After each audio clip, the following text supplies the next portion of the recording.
Okay, let's start the session. Good afternoon for most of you, I guess, everyone. And first, maybe tell who I am. I'm Stijn Daniels. I'm the president of ICTCT, and welcome to all of you on behalf of the steering committee of ICTCT. Welcome, especially welcome to our lecturer of today, David Shinar, who is joining us, I guess, from Israel, and maybe tells first something about ICTCT. ICTCT stands for the International Collaboration on Theories and Concepts in Traffic Safety. It's an association, for those who don't know it yet, that is active already for many years, and that has a long tradition in organizing conferences and gatherings all over the world, mainly in Europe, but also elsewhere. Since many years, we have the luck today to see again many people that have been around for a long time, but also quite many people that are new to ICTCT. So if you want to learn more about the activities of ICTCT, don't hesitate and register yourself on the website. Sign up for updates and you will get information about our planned activities in the future. Talking about planned activities, the most important one to take place later this year is our conference that we definitely hope to organize in a physical way at the end of October in Győr, a beautiful city in Hungary. And for your information, the call for abstracts will appear in a couple of weeks. So also there follow ictct.net to be informed about that. Let's move on to the webinar. Our speaker of today, David Shinar, is an emeritus professor at the Ben Gurion University of the Negev in Israel. He has played, I will be rather brief about his past because I could talk for a long time, but he has played a very important role in general in setting up education and research in traffic safety in his country, but also internationally. He's one of the major scientists in this domain, and we are very honored to have him with us today. He has been active for a quite long time, and among all the things he has done, you might remember about a couple of books, in particular the last one, and it is the update of his book on traffic safety and human behavior, which is one of the most comprehensive books, I believe, on traffic safety, certainly from a scientific perspective, that is available nowadays, and it's an invaluable source of information on many aspects of road safety. So before we start before I pass the floor to David Shinar, just a few practical things. We are approximately, I don't see the details, but there are about 100 people registered for the webinar. So that's a very nice audience, a very nice number. We foresee to have a lecture of around 40 minutes. It can be a bit more or less, that isn't that important. But afterwards, and that is important, there will be room for some questions and answers. We will give you, as an audience, directly the possibility to ask your questions directly to the speaker. So you can already prepare for that. Maybe just one very practical request, and that is to switch off your mic as long as the lecture is lasting. And then I would say enjoy the webinar, and please David start. Okay, so I'm going to be talking about crash causation, countermeasures, and safety policy. They should be very tightly linked, but in fact, they're not. And when there are links, they're not obvious, and they do not seem to follow the common sense that you would think they should. So much of what I will be talking about is based on my own experience, and or at least the best that I can remember it. What I will talk about and try to stick to the time schedule is what we call crash causes and how the notion of crash causation involved. And I think the one statement that just about everybody is familiar with, either repeated claim that drivers or the human is responsible for about 90% of all crashes. And I will be talking about the history of that expression. And I want to point out that making such claims involves a lot of assumptions that are typically implicit that we're not aware of, and biases in judgment. It is not an objective, empirical statement, and I will demonstrate why it isn't. I will then talk about how do we define the size of the problem of the different causes of crashes. And again, we often confuse the scope of the issue when we talk about prevalence versus when we talk about risk. A crash cause may be a very high risk cause, such as falling asleep, but still very rare. On the other hand, it may be very prevalent. Nowadays, it's talking on the phone, but the risk itself may be low. Then I will talk about the link between crash causes and countermeasures. It's not a natural one. And what we call the medical model of solving medical issues does not really apply. The medical model assumes that before you can devise a countermeasure to a problem, you have to first identify the problem, find the virus, and then develop the vaccination. That's not necessarily the case in crash causation and countermeasures, and definitely not in crash in highway safety in general. And then how do we move, once we have countermeasures, from countermeasures to safety policy? And unfortunately, that's not even a scientific issue. Where there is a scientific issue in moving from causation to countermeasures, the switch from countermeasures to the safety policy is not a scientific issue. And finally, I'll end up with a few words about the safe system approach, which I suspect everybody is familiar with.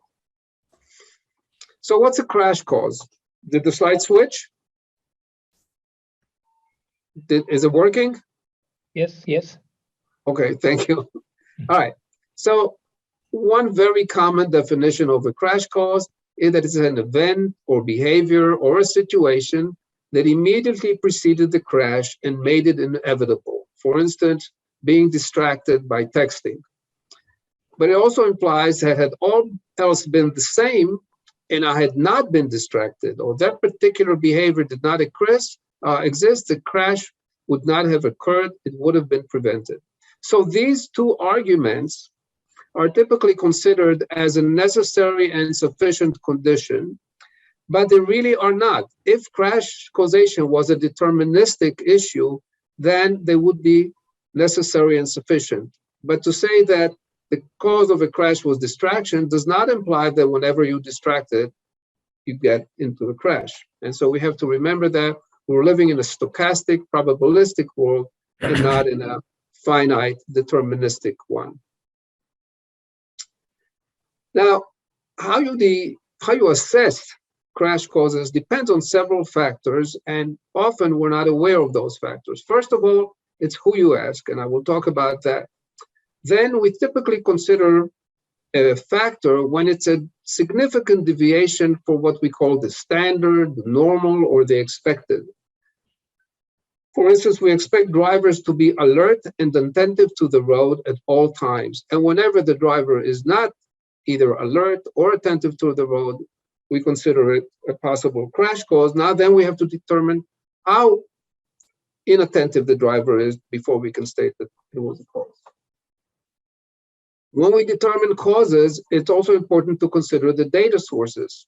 Typical data sources for crashes or data banks consist of either police accident reports, hospital records, and self-reports, and they do not coincide. They may overlap, but they're not the same. For example, police accident reports assume that all accidents had to have a significant cost, either in injuries or in property damage. Hospital records only report on injury crashes, and these are very different things sometimes. Self-reports show that while drivers often report crashes that are not included in police or hospital reports, they tend to omit some crashes, such as alcohol-related crashes. There is a tendency to omit it. The tools that we have for gathering information, they also change. We could have objective case details, and I'll mention some of them, or we can have interviews with the drivers that are post-crash, or we can have statistical analysis of data banks. Again, each type of data gathering that we use will yield different causes. Finally, we have to talk about the orientation. Are we studying crash causes to understand the causality, or are we studying crashes to understand who is at fault? For instance, police reports, they have to find someone culpable, or are we focused on prevention? Now, my good friend Ezra Auer says that, of course, we only study crash causes because we care about prevention. Otherwise, who cares? Unfortunately, or fortunately, that's not the case. So let's talk about crash causes and how the notion of what's a crash cause has evolved. Now, you know, history is very subjective. So this is my own personal history of the problem. You may not agree with it 100%, but I think it's a fairly legitimate one. In 1965, an automotive engineer by the name of Ralph Nader published a book called Unsafe at Any Speed. The book was basically a condemnation of the American automotive industry, in particular GM, and in particular a specific car model called the Corvair, that he analyzed and demonstrated why safety is not considered at all in the design of the vehicle. Now, you would think that such a book would not become a bestseller, but somehow it did. It caught the public attention to such an extent that in the following year, the United States Congress enacted the Highway Safety Act. It's in 1966. And in 1977, it brought about the creation of NHTSA, or the National Highway Traffic Safety Administration. And of course, the first study, the National Highway Traffic Safety Administration Commission, was to study the causes of traffic accidents, focusing on the safety defects of the American automobile, okay? So that's how NHTSA's initial understanding of crash causes are linked to a specific book by Ralph Nader. And the study that you see the cover of on the right side was a study to determine the relationship between vehicle defects and failures and vehicle crashes. Now, the main investigators were an automotive engineer and a physicist, which is very appropriate if we're looking for vehicle defects. But as hard as they could rarely find a vehicle defect that could have been assumed to have caused the study. Instead, they found a lot of human problems. And after they submitted the report, the NHTSA reconsidered the process and then issued another study called the Indiana University Tri-Level Study of the Causes of Traffic Accidents. The same principal investigators, John Treat and Kent Joslin, were the lead investigators, but this time the focus was on all causes of all crashes within a certain geographic area. Now, the study ended in a report that Indiana University published in 1977. And now the NHTSA eventually released without changing anything in it in 1979. So NHTSA sat on it for 2 years because the results were so unexpected and so different from what the general public was led to believe that they kept reconsidering it before they published it. In 1979, the report came out. Now, I'm not sure what you see now, but if you're seeing this, okay.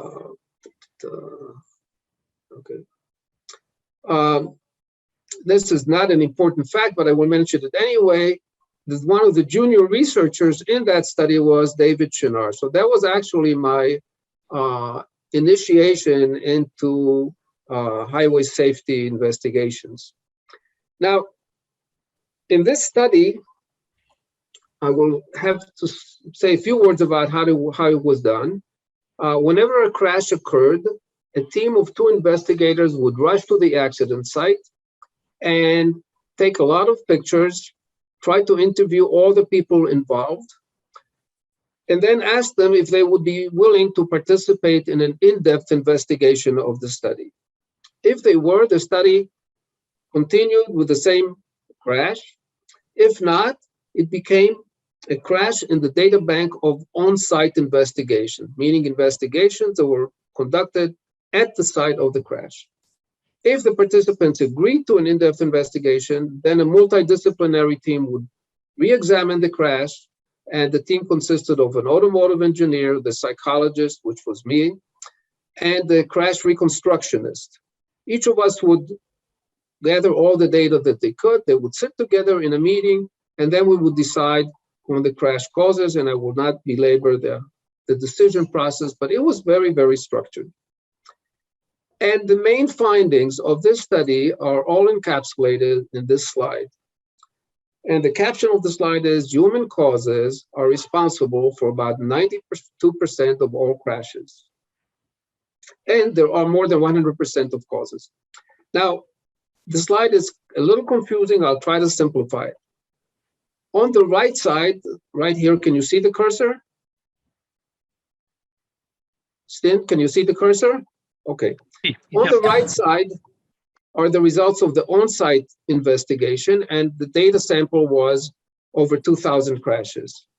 Of those, in 420 crashes, we got the cooperation of the drivers, of all the drivers, and this was the in-depth results.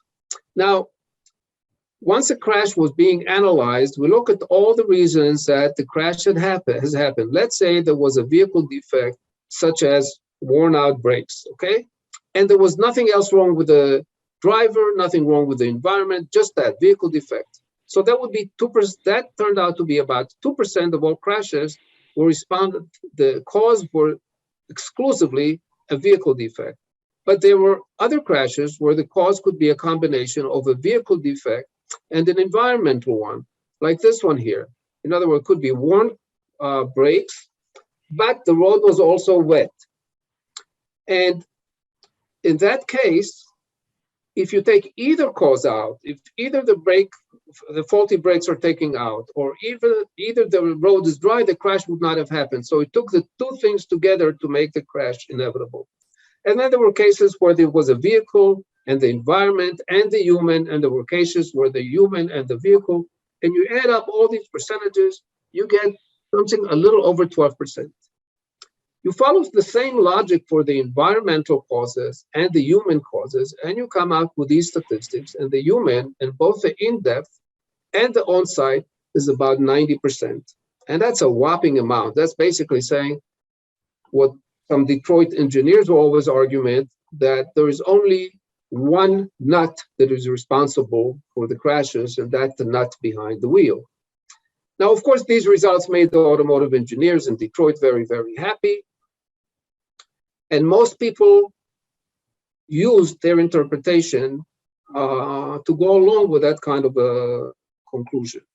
Now, at the same time that Indiana University study was going on, being sponsored by NHTSA, another study was being conducted in the United Kingdom headed by Barbara Saby, and it used a very similar methodology as the one in Indiana University.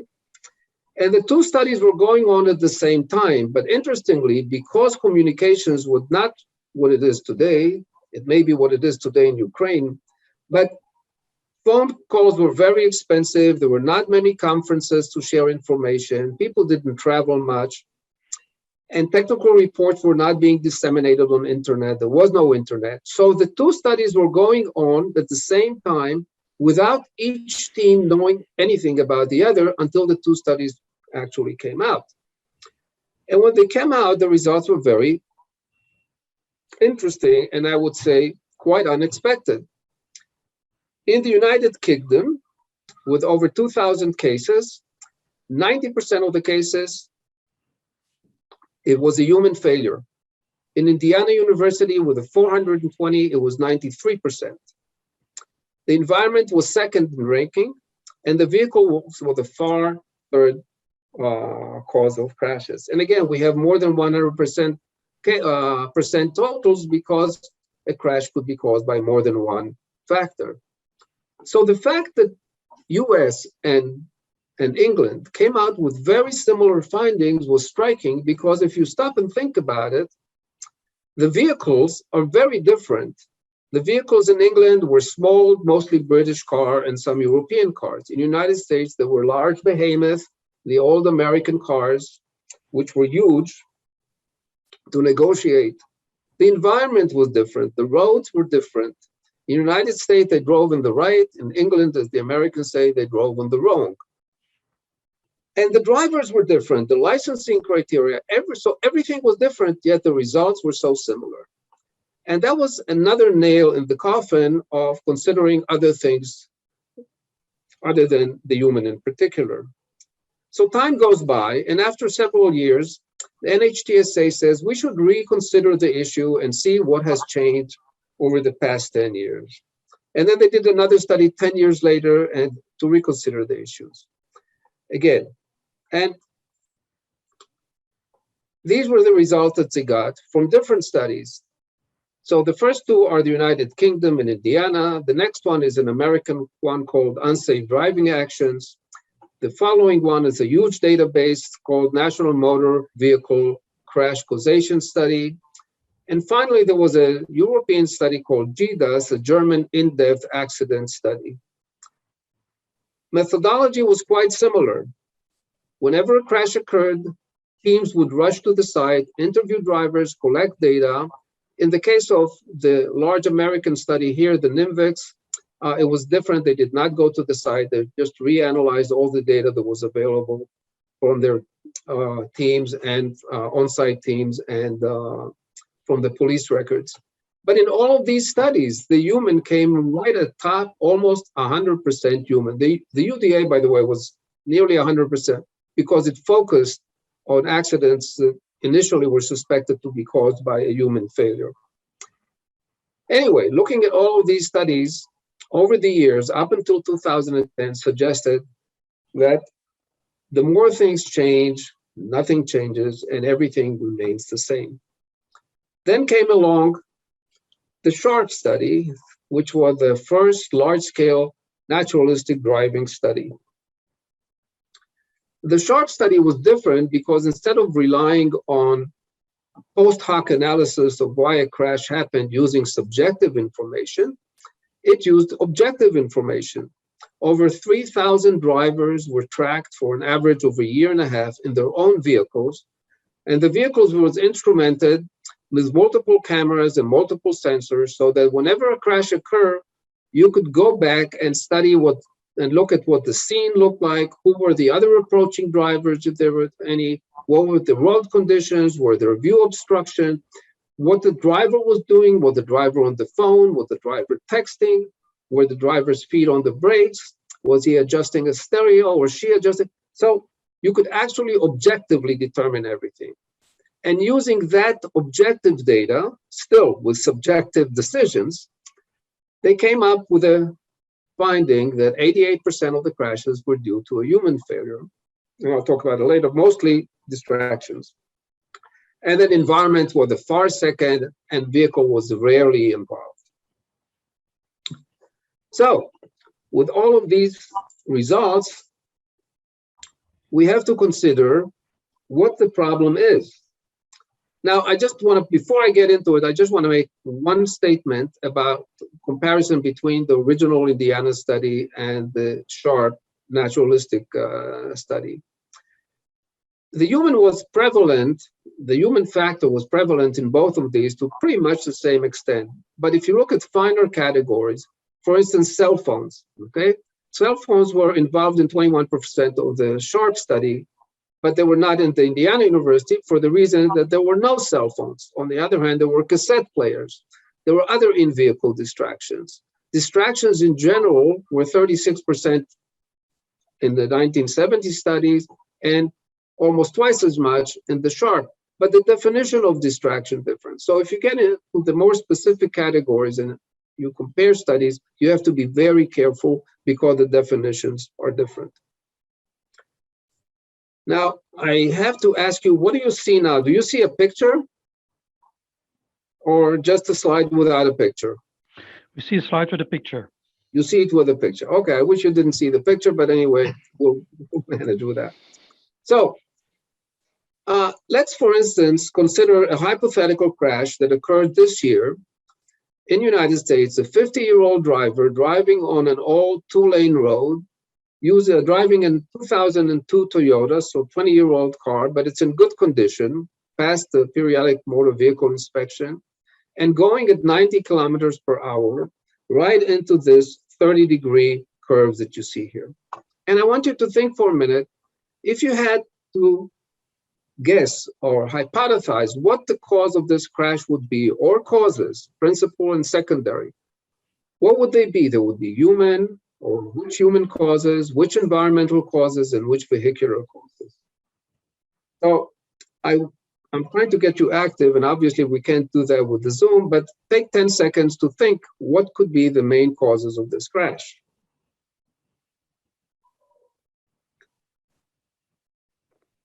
And typically, remember, if you go back to the original definition, a cause is usually thought of as a significant deviation from the normal, from the expected, or from the design standard, right? And we said, for instance, for the human, the normal was alert and attentive.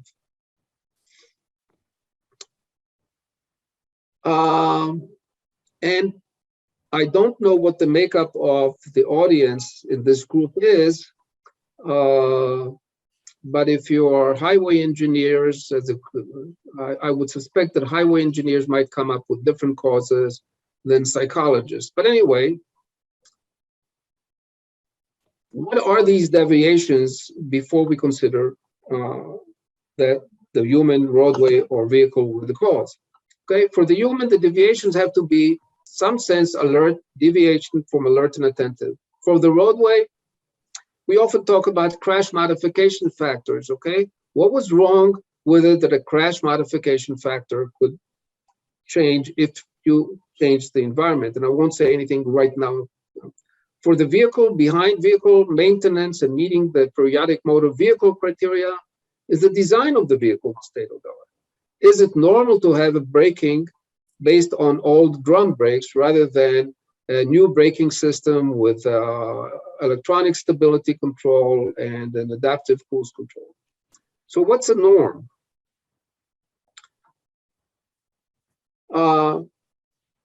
And I will say that the notion that a human is alert and attentive all the time is just not in the cards. It is physically impossible for anything other than a bionic person to drive for an hour and attend to the road ahead all the time. It is physically impossible. We need distractions. Our mind has to relax. In fact, when you drive, most of the time you're barely aware of everything around you, yet you respond to the light change, you respond to pedestrians, to other vehicles, and a second later, if I asked you, did you pass a red car now? You wouldn't even recall that. So let's first talk about who. Who do you ask what's normal and what's therefore what's a cause? In a study from the previous century, the early part of the previous century, a civil engineer by the name of Gillis in England was asked to reanalyze a data set consisting of 148 fatal crashes that occurred in Oxfordshire, England. Now, All of these cases were analyzed by the police before, with the exception of one crash. All the crashes were deemed to be caused by a human failure, either the driver or a rider or a pedestrian, but the human was almost 100% at fault. Now, when the civil engineers, and Gillis were the civil engineers, went over the same crashes, they determined that in 76% of the crashes, major and ordinary road defects accounted for the crash. Now that's a whopping difference. Obviously, it's as if you're looking at two different data sets. Yet, I think both the police were very good at the job and the civil engineers were good at the job. They were just looking at it from different perspective. If you follow behavioral economic theory, Kahneman studies, then you would say, yeah, it's a question of framing and perspective. More recently, Ezra Auer and Fred Wechman made similar arguments that we can't just look at the immediate causes of the crash or the immediate event and then blame whatever the defect was. Very often, if you go back, the problem isn't the design of the road. So if you go back to that slide, and let me put it back on here, if you said the problem was with the driver, you said the driver should not be going at 90 kilometers per hour into such a curve. But you could also say that the road was defective because it had no hard shoulders, no edge lines, no railings. Obviously, if it had railing, the car would not have gone off the road. Might have overturned in the road, but it wouldn't have gone off the road. And the braking system was very, very old. A more modern braking system might have prevented the car from skidding off the road. So again, the who is very important here.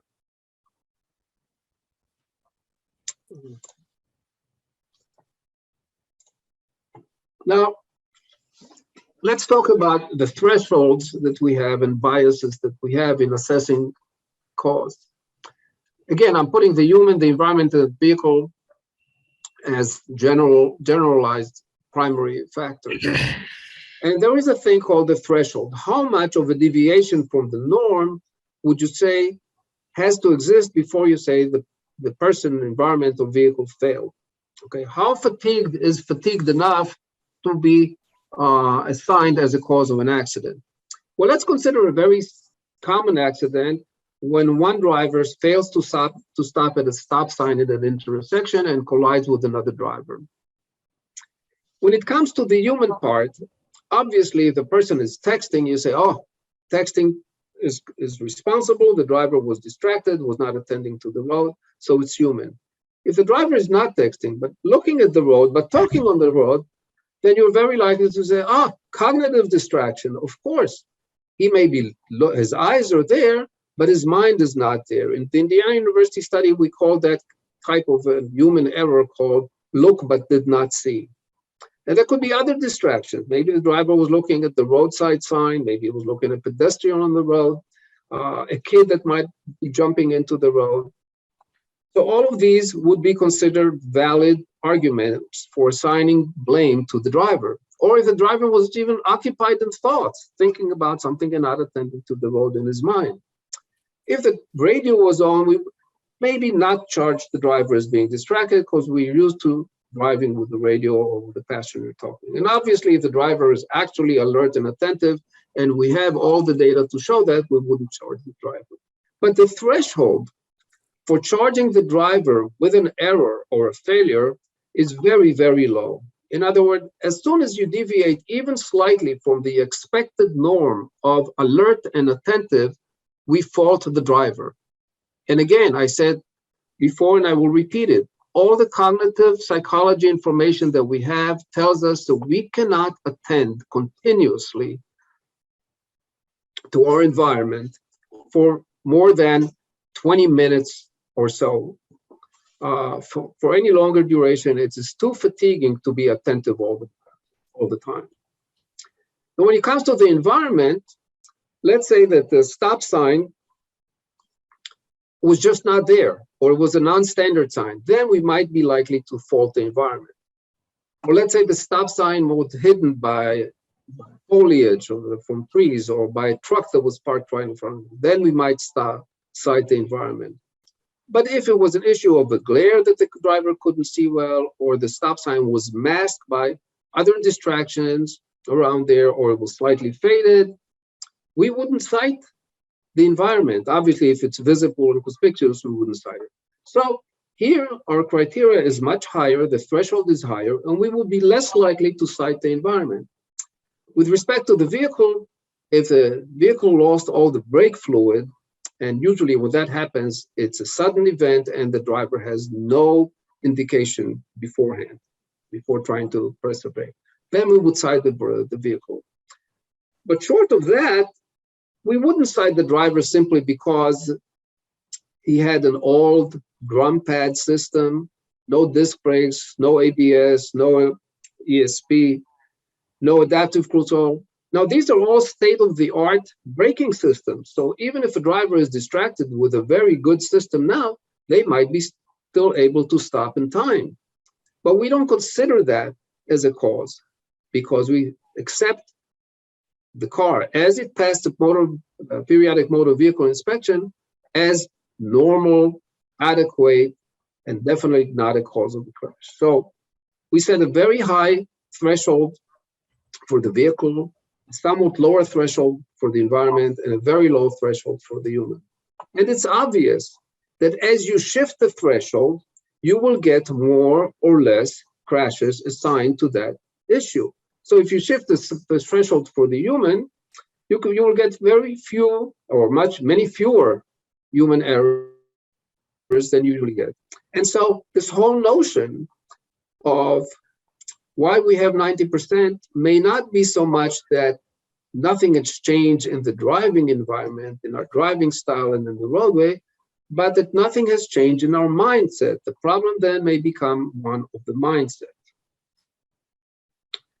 So I cannot tell you now what the principal causes of crashes are. All I've done is foggied up the issues, and now it says it's up to you to decide. But at the very least, you should be able to know where you're setting your standard and what you consider a significant deviation. And that will very much determine your results. Now I want to talk about the scope of the issue. We talk about two different general measures of crashes. One of the prevalence. How often is a particular cause involved in a crash?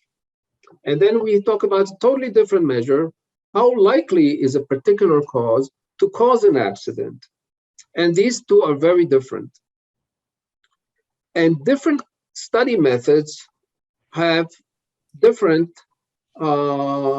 statistics that they use.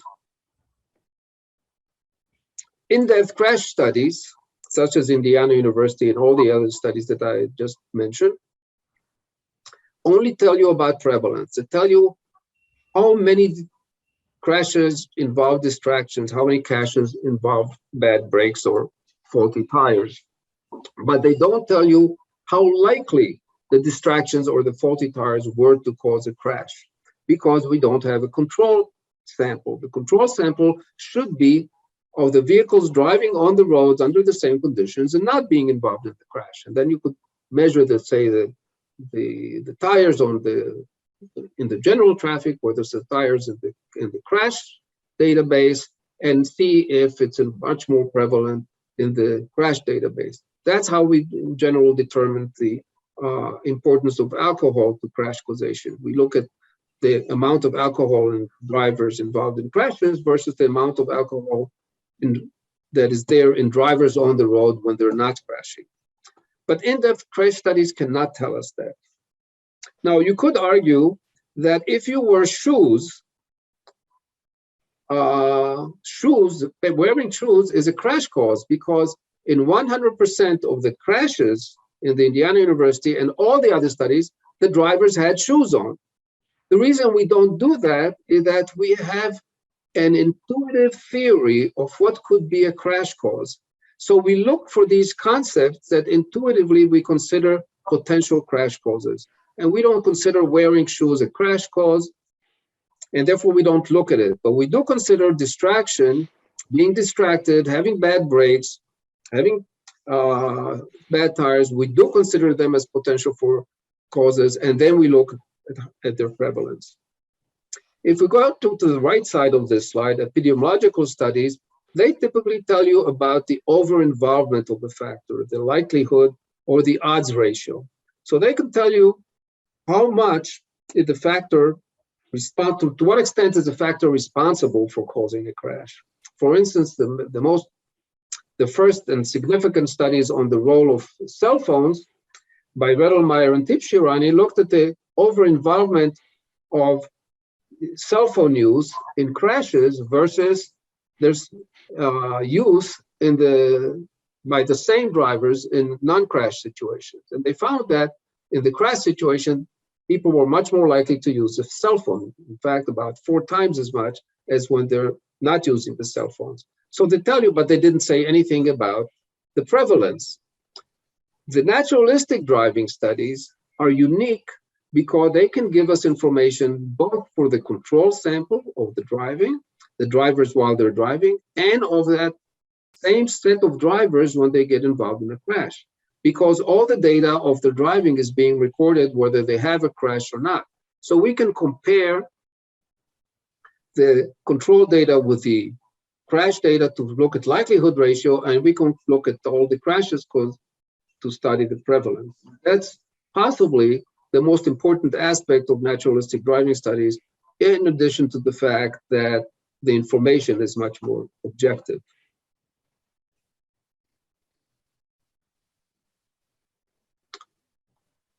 So what is the most important, prevalence or risk, like the odds ratio, or are both important? Now, for an individual road user, when you try to tell a driver to avoid from a risky behavior, the most important thing for that driver is to know how risky it is. By how much do I cut the risk for fatality if I use a seatbelt? That's a very important piece of information for a driver. In the case of seatbelts, the use of seatbelts lower the risk of fatality by approximately 50%. Okay, so that's a lot. If you tell him that if he injects himself with heroin or some other narcotic, the likelihood of a crash is almost certain. It's almost 100% that he will get into a crash. Okay, that's very important. Now, for the public health, it's a different issue. Public health has to consider both risk and prevalence. For instance, very few people drive after they've taken heroin. The thing that most people do after they've taken heroin is essentially become incompetent to do anything. They just lie there. So even though it's very dangerous, it's very rare that you'll find a driver with heroin on the road. So the risk is high, but the prevalence is very low. So for public health, you have to ask yourself, do I want to invest a lot of effort in keeping heroin addicts off the road, or designing the road so that heroin addicts will not kill themselves? If the situation is very rare, it's probably not cost effective. And so for countermeasure development, we want to focus on something that is both prevalent and high risk. But and this, for instance, very often is the case in many safety devices that we add to the vehicle. The center high mounted stop lamp, that little lamp on your rear windshield that comes on whenever you press the brake in the center of the windshield. That came out of the results of multiple studies conducted in the United States that demonstrated that having that extra lamp higher than the 2 brake lights and in the middle rather than on the sides reduces rear end collisions when the driver tried to stop, not when the driver didn't try to stop. When the driver tried to stop, by about 50%. That's a very significant reduction. But you have to remember that rear end collisions are very low risk collisions, and so the cost involved is very low. Yet, if you took all the rear end collisions that were saved and then you entered the cost of installing that chimsel in every car when it comes off the assembly line, it was very much cost effective. And so the NHTSA decreed that all cars must have it, and eventually it became the standard in Europe and elsewhere. On the other hand, sometimes safety device is not cost effective, but we still do it. Seat belts in buses. Crashes in buses are rare. Injuries in buses are rarer still. And the cost of installing seat belts in all the buses is high. But because it's a sensitive public issue, we go ahead and require it. Rear-facing cameras to prevent crashes into children when we're moving backward in reverse are not cost effective. It's been demonstrated again and again. But because we're talking about little children, and often these are the children of the same driver, it's a very emotional issue, and so we do require them. So in summary, we have to consider when we judge a cause, what's normal, what's abnormal, and we have to consider that they affect both the prevalence and likelihood of a crash. The lower the threshold in each domain, the more causes will be listed for that crash. And when you compare studies, you have to try to figure out what the thresholds were for the investigators. And shifting thresholds directly affects the relative role of the human, environment, and vehicle. All right, next issue is, let's say we do know what the causes are, we're aware of the biases and thresholds and pitfalls, and we now want to link them to countermeasures. Well, the link is not direct and it's not intuitive. The medical model, as I mentioned, assumes that to identify the cause is a necessary condition for a cure. And for instance, now with the COVID-19, that was the process. The first thing the researchers tried to do is identify the source of that virus, and only then they could develop the vaccine for it. That's not the case here, because crash causal assessments do not point at the practical cures or countermeasures. For instance, so if you find that inattention is involved in close to 50% of the crashes, inattention, delayed recognition, and distraction. So what do you do about it? If you determine that failure to stop at a stop sign is not a cause, what do you do about it? You have to go further to identify, to understand why a person failed. And once you understand that maybe the person was inattentive, you still do not have a direct link to a specific cause. On the other hand, we have studies that are oriented towards countermeasures. These are all the studies that look at crash modification factors. And they look at different things that might have happened given a particular device or system not being installed. For instance, moving the edge lines to counteract fatigue and distraction. Moving the edge lines is very effective, regardless of the reason the car was going off the road, unless it's a case of losing control of the vehicle, and then the edge lines don't make a difference. So you don't really have to understand exactly what the cause of a crash was in order to evaluate the effectiveness of the countermeasure. And once you know what the countermeasures are, or what the countermeasures should be, you would think that there is a direct link between that and the policy. And that's not the case. Given that a crash can be described in terms of both multiple causes and multiple countermeasures, and that some causes can be linked to several countermeasures and several countermeasures can be linked to multiple causes, how do you decide? You have multiple options for defining a crash cause and its prevention. And that's when external factors come in. So let's look first of all at the link between causes and countermeasures. Supposedly, identifications of the causes should lead to a selection of countermeasures. It should, but it does require a lot of creativity because the cause itself does not point to the countermeasure.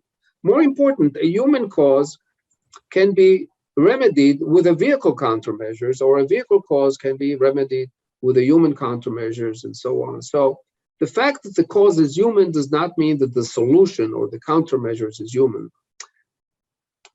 Unfortunately, very often we think that way. So when a human failure is involved, we think we got to fix the driver, either punish the driver, get the driver off the road, de-license the driver. But human cause means human countermeasures, and that's not necessarily the case. In fact, The Vision Zero and the sustainable safety approach of Netherlands shows that it's definitely not the case. Now you have countermeasures that you think are effective. They think they could prevent several crashes given the causes, and you have a policy. And so you have a policy, and given the policy, you're going to try to affect the drivers, the vehicles, and the roadway. But how do you determine which ones of these you're going to attempt to address? How does policy direct you to specific countermeasures? And that's where science fails us. This has nothing to do with science, because if policy is determined by external factors, and there are many, these are the ones I could think about: the political will, the culture, the stakeholders, the technological feasibility, budget, public support. For instance, Netherlands, that is one of the safest countries in the world. According to the Dutch, it may be the safest country in the world, still don't require the use of bicycle helmets, simply because there is no public support for it, and there is not enough political will to force it down the rider's throat or on the rider's head. The stakeholders, there are various lobbying groups that are involved in the policy. In the United States, it's a game between various motorcycle rider associations and motorcycle manufacturers and the legislator of different states. And so some states require motorcycle helmets, others do not. And some states then rescind the motorcycle helmet laws and not requirement. And always, where states that don't have it, head injuries of motorcyclists go up. States that have it, motorcycle head injuries go down. But the stakeholders are very strong influencers of the policy. A few final words about what the policy should have. Now, one thing a policy might have is goals. And I'm using the term goals based on Edwin Locke's goal-setting theory. So for something to be considered a goal, it must be operationally defined. That means that if I define it operationally, different people will say we have achieved or not achieved the goal in the same way. You cannot have a goal that one person will say we have achieved it and another person will say we have not achieved it. It's operationally defined. You can measure it objectively and then decide if it's been met or not. Second, goal must have a time frame. You cannot set a goal without saying when that goal will be achieved. Third, and this is very important, it should be accepted by all the relevant stakeholders. You can have a goal to have all drivers drive at the speed limit, but if your population doesn't even accept the importance of that as a goal, forget it, it's not going to happen. And in fact, in most countries, speed limits are not all that widely observed. Now, when you have a goal that has these three basic characteristics, it is generally much better than any other incentive program that has been tried. So goal setting is critical, and nowadays, I said not nowadays, for the past 20 years almost, the EU, all the countries in the EU have defined goals, general goal of reducing fatalities by 50% per decade. It has not been met, but it's a worthwhile goal, and every country knows that this is what they're striving for. If you just try to say, well, we'll reduce fatalities as much as we can, as much as possible, we're going to achieve very little. In fact, that is how the goals of the US Department of Transportation have been framed, and that is why the US has been lagging behind in safety compared to other countries.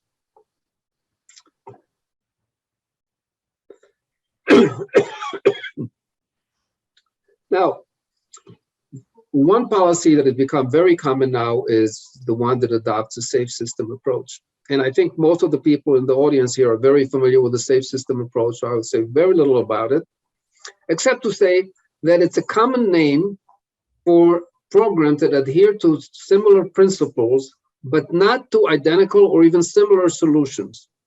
An early conclusion from the same system analysis was that each country must identify its own problems and then find ways to address these problems that are consistent with the safe system approach. What is the safe system approach? Number one rule, refrain from blaming the road users. Road users are bound to commit errors. Road users are bound to have failures. The notion that every driver can get on the road being alert and attentive has to be thrown aside. What we should try to achieve with the safe system approach, and that's a zero vision approach also, is that given the frailty and the errors that road users make, we should try to reduce the injury levels that they sustain. And the we in that case is the government, the regulator. Just as we assume that the government is responsible for security, health, and education, the government should also be responsible for road safety. And we should reconsider the context. Forget the medical model of killing the virus.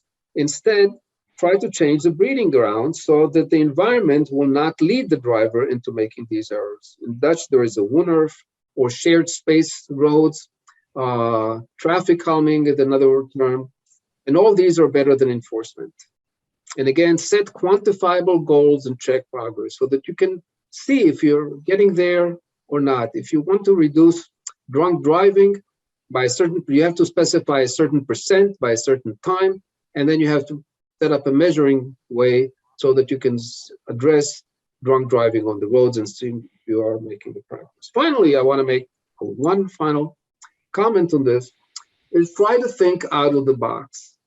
The behavioral economy approach and gamification approach is one such approach, and I will cite one example that I liked in particular from Sweden. There are two examples here. One, if you want free time, you can go to YouTube and find that other one. It has nothing to do with road safety, but it's how to guide people to exercise in a very positive sense rather than looking at exercise as a punishment. But this is an experiment that was tried in Stockholm. And in this experiment, you have typical sensors that measure your speed as you drive.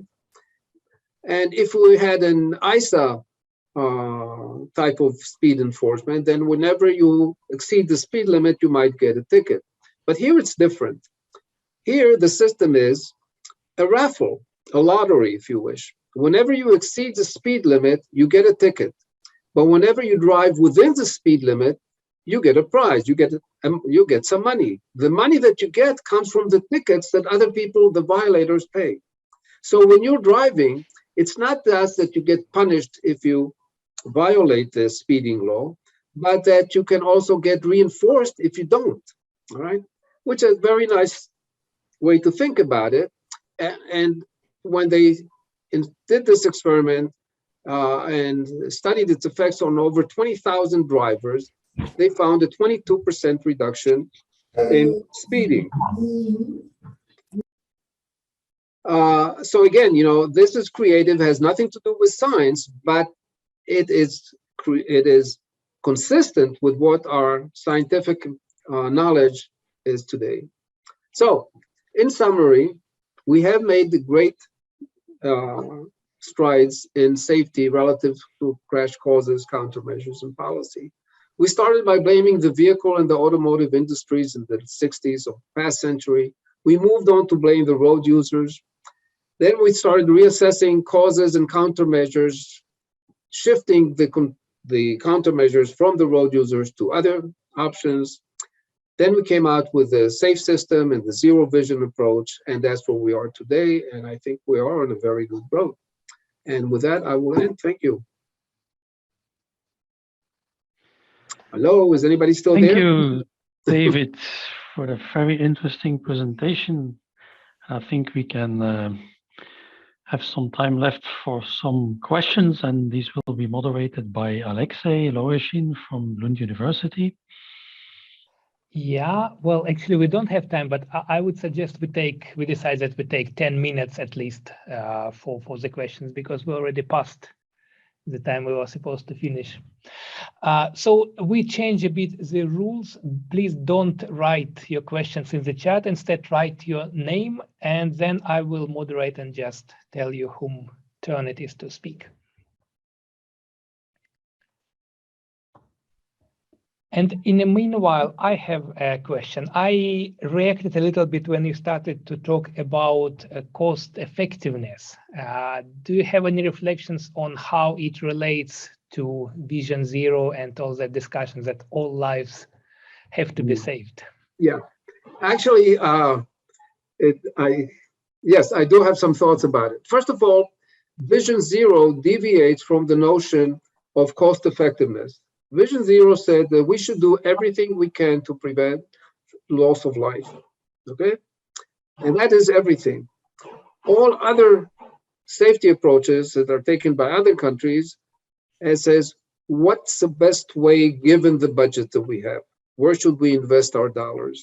And not how many dollars should we invest, and should we invest as much as we can? In the Netherlands, when cars were falling into canals, they decided to put blocks and poles so that cars wouldn't fall into canals, because it was happening in different locations. It wasn't a very common event, but they couldn't. And teaching the drivers and putting up signs, of a car going into the canal didn't seem to be ultra effective. So they just put these blocks on all the canals that are next to roads. That was very expensive, but it solved the problem. So if you have that kind of approach, and that's consistent with the Vision Zero, that's great. Now you have to remember that Vision Zero was born in Sweden, which is one of the richest countries in the world. And it also had a very humanistic attitude attached to it. And so I think it's great. I think if we can have Vision Zero, that's the best way to do it. But I've seen many, many cases where states and localities and cities have adopted what they call a Vision Zero approach, but it's not a true Vision Zero approach. In fact, following one conference, and I won't mention the name, a researcher from Norway told me, yes, we tried Vision Zero and it didn't work. And the reason it didn't work was we didn't put the money. We only put the word. So if it's great if you can afford it. Okay, thank you. Yes, now I see we have a question from Per Gorder. Per, can you just say it? Okay, David, you were referring to the picture where people went off the road in the right-hand curve. You stated that if a person is 100% alert and attentive, it's not human error. But if a person is 100% alert and attentive and driving faster than everyone else, faster than design speed and posted speed, it's still driver error. Yes. Right? And then if 90% of people drive faster than they should in a safe systems approach, couldn't we say that it's still driver error? And we have to take the choice of speed away from drivers. And you said politically we can't do it, but if we have speed limiters in all cars, we will just admit that drivers cannot choose speed safely. We need a vehicle to do it for them.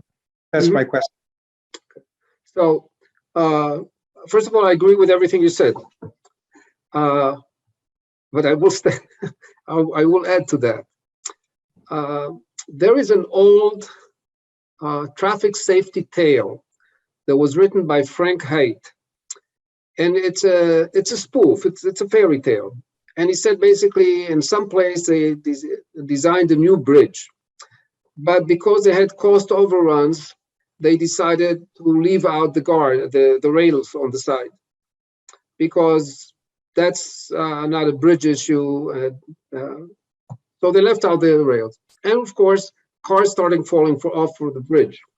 And in all the analysis, it was a driver error. The driver went off the bridge. So it's not the bridge fault or anything. The driver shouldn't have gone off the road. And I think this is pretty much the issue, that yes, driver's errors are there, but the question is, can you do something to prevent the errors? So if in a certain situation, 90% of the drivers are speeding, you have to ask yourself, why are they speeding in these situations? And we have done some studies, some of those that we call perceptual modifications. We can try to make a curve look sharper. One of the things in that particular curve that I showed you is that a very small part of it was visible. And it's a perceptual fact that the less you can see of a curve for a given radius, the more you can see of the curve, the sharper it looks to you. So if you only see the first part, it doesn't look sharp at all. And so what you could do is eliminate the foliage, enhance the visibility of the curve. You can narrow the lane markings before the curve. You can do a lot of perceptual modifications, which we demonstrated many years ago, affect drivers' behavior.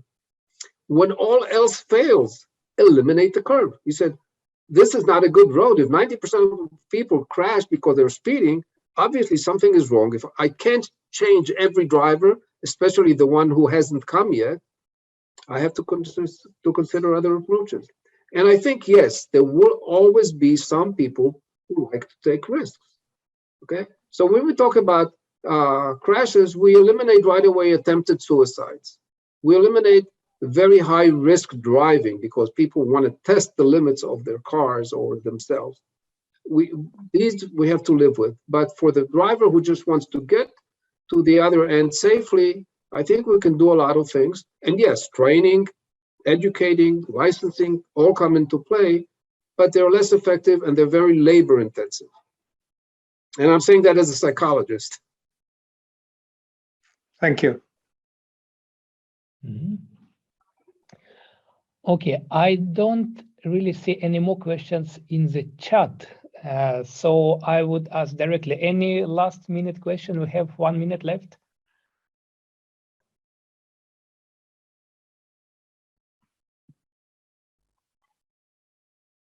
Maybe I have one, David. You talked about distraction, and it's nowadays very often mentioned as an important cause, so to say, for accidents. Do you believe that distraction is something that is changing over time? I think what changes over time are the sources of distraction. One of the things I tried to point out in the comparison between the old Indiana study and the new sharp naturalistic driving study is how common distraction was.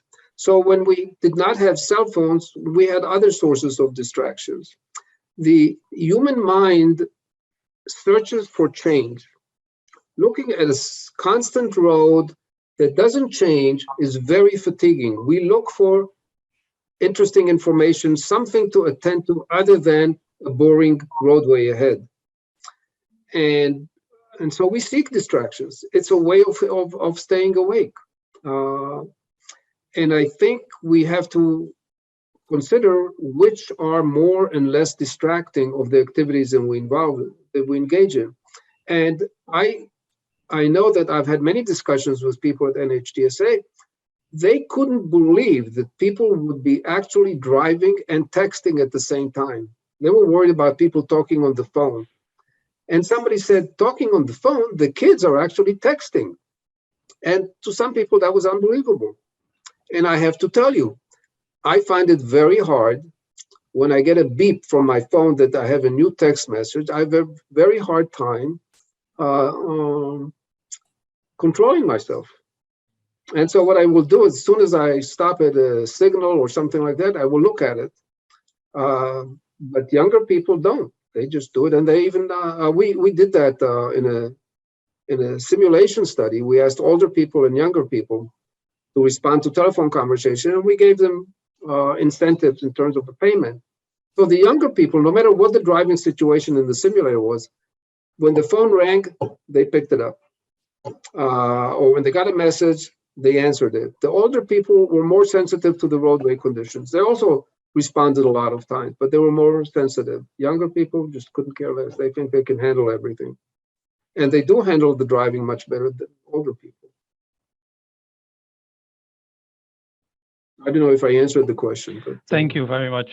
You sure did.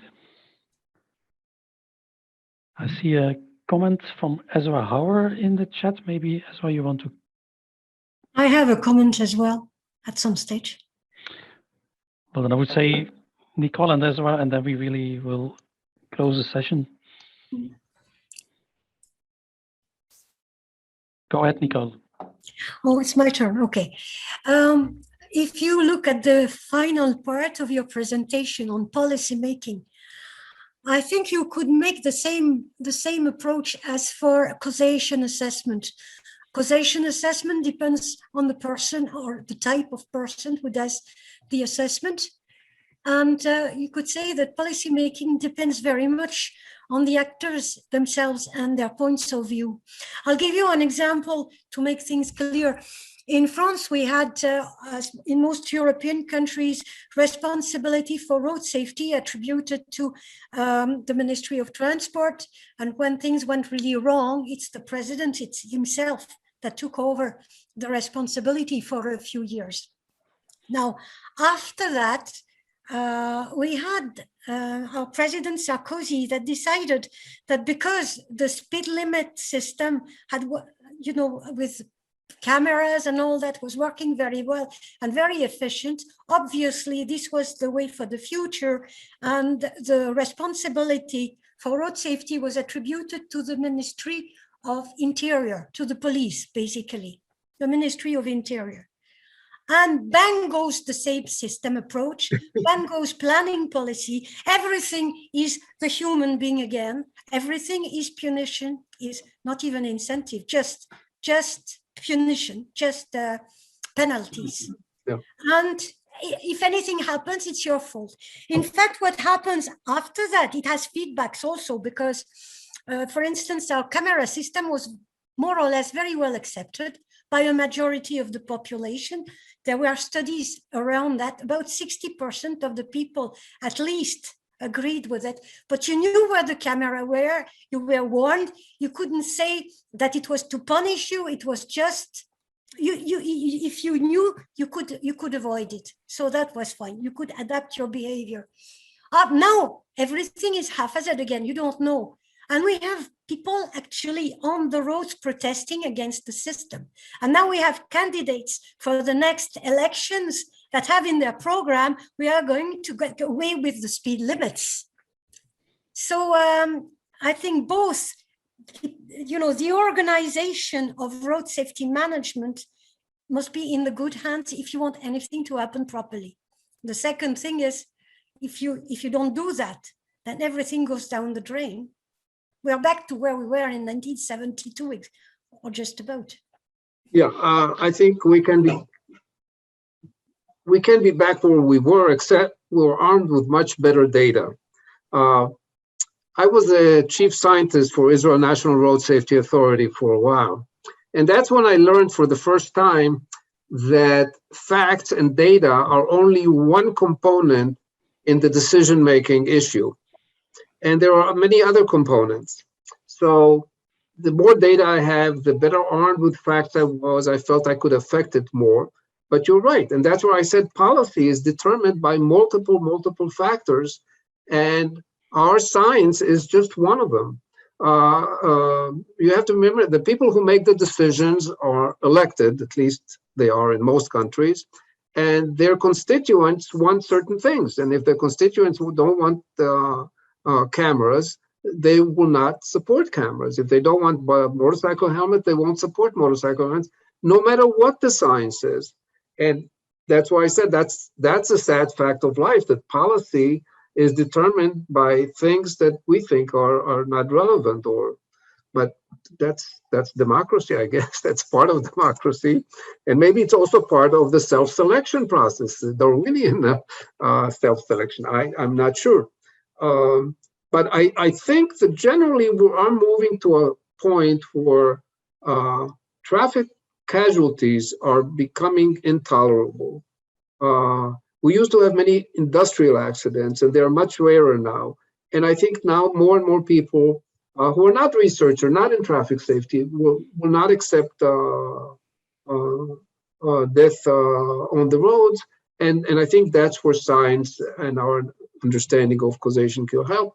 But again, policy will be determined by multiple factors. Science and knowledge is only one of them, I think. That's the sad fact of life. But it'll give us work. So we keep on having work, but there is at least some reason for optimism. Ezra, I mentioned you because I saw a comment of you in the chat. Do you want to have some final words? Well, I just wanted to firstly thank David for an enlightening and stimulating lecture, and for raising important issues. And I want to make a suggestion to the organizers, since we have found a way to discuss things rather than just listen. It might be an idea for the future to arrange these meetings as conversations rather than as lectures and then questions and answers. To select some aspect of what David was speaking about, express our opinions and come to some closure. Otherwise, I have a feeling that we are not making progress. So this is a suggestion to the organizers. Thank you again for your efforts and for the interesting lecture. Thank you, as Ezra. well. We will talk. Yes, and I think we as organizers, of course, should think about this. I think it's a very valuable suggestion. So we are at the end of this webinar. I want to thank, first of all, David Shinar for his very nice presentation, for the things we have learned. Even if many of us are quite familiar to many concepts, it's always very good to have some insights from others. I want also to thank all of you who were present today, and yes, wish you a very nice weekend. Maybe just one last thing: the recording of this webinar will be available soon at the ICTCT website. So if you want to share that information with colleagues or friends, just do it. And saying this, I wish you all a very nice weekend. Bye-bye, and thank you. Thank you all. Bye. Thank you.